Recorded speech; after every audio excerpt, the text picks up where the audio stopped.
이렇게 소문이 바다한 말이오. 무슨 이유가 있는 거요? 이유가. 10년 이후에도 이런 류의 영화가 아마 나오지 않을까라는 생각이 드는데 역시 나온진이구나. 굉장히 좀 충격적이었던 것 같아요. 한편의 영화에 대한 관객들의 반응이 뜨겁습니다. 아울러서 평론가들 역시 글쎄요, 왼쪽과 오른쪽 혹은 앞뒤로 나뉘어서 서로 자신의 의견을 주장하며 싸워대고 있습니다.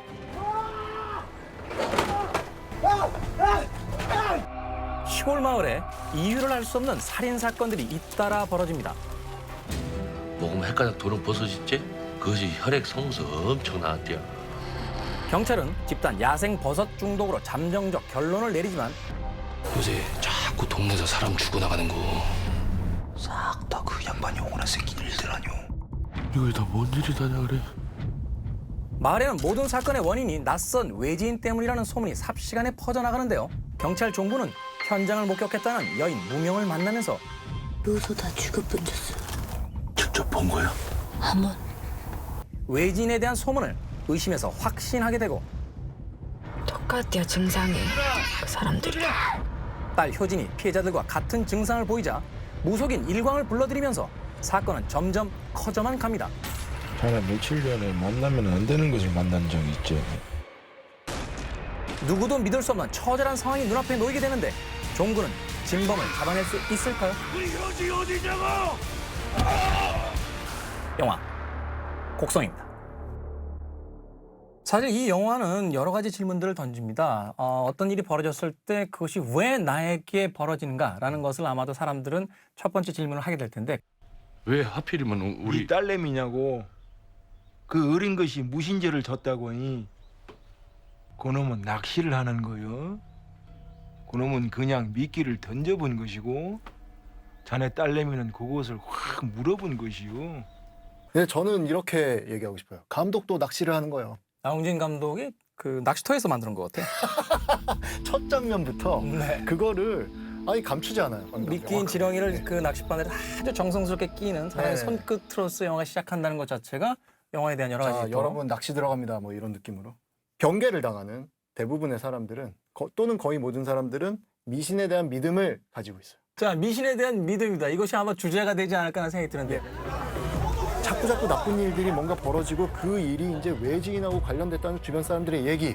그리고 왠지 그럴 것 같은 정황. 방앗간 하나씩 급사있지라. 그제 흥국이 그랬더라. 싹 다 그 일본 양반이 오거나 새끼 일들 아니오. 의심 이런 것들을 가지고 그 외지인의 집에 무단 가택 침해를 감행합니다. 되셔?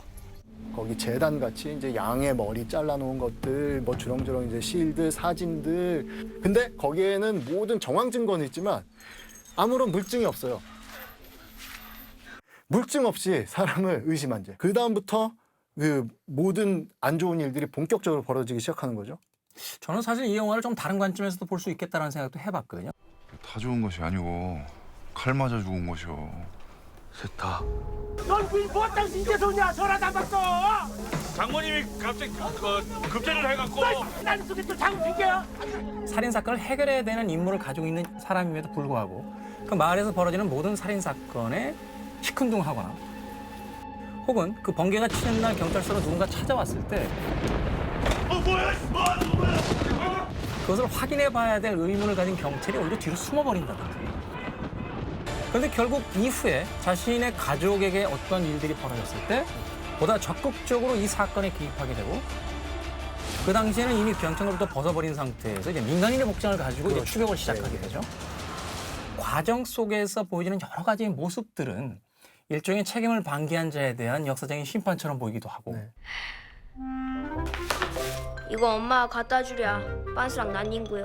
밥도 안 먹고 잘한다 잘이여. 그 논란 때문에 많이 이제 덮이는 얘기들이 이제 이 영화의 기본적인 만듦새에 대한 얘기가 많이 덮이고 있어요.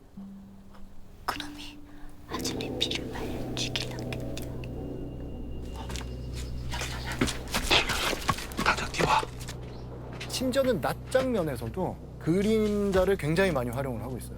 그 브레턴 집에서 촬영되는 장면도 특히 네네. 그렇죠. 거기에 이제 골목길을 가만히 예를 들어서 보시면 그 돌담에 이제 그림자가 드립니다. 그 그림자가 이제 삐쭉삐쭉한 질감을 갖고 있어요. 인물들은 햇빛 쪽에 있는데 그 그림자가 잡아먹는 이빨처럼 그런 식으로 이제 묘사가 되고 있거든요. 우리나라는 산맥이 많으니까 매직오어의 지속 시간이 짧죠. 하루에 한 컷, 한 두 컷 정도밖에 못 찍어요. 그러니까 며칠을 거쳐서 이제 그 장면을 찍었어야 되는 거죠. 황정민 씨의 그 첫 장면도 굉장히 인상적인 게 뭐냐면 아주 굽이굽이 흐르는 유려한 산을 두 동강 내고 있는 그 길을 따라서 한 남자가 불길한 이미지로서 돌진해 가는 모습. 저는 그거 불길하게 보셨어요? 저는 이제 구원자의 카리스마를 가지고 그 음악도 그렇고 그것이 과연 구원자인가 혹은 불길한 인물인가에 대해서 이후에 펼쳐질 여러 가지 어떤 사건에 대한 암시처럼 느껴지기도 합니다.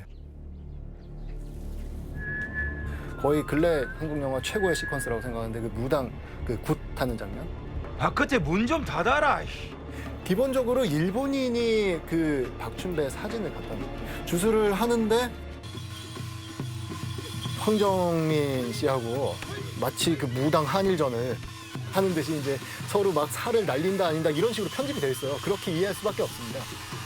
그 순간에 박춘배가 하면서 숨을 쉬기 시작합니다. 시체가. 누가 이 박춘배를 좀비로 만들었느냐.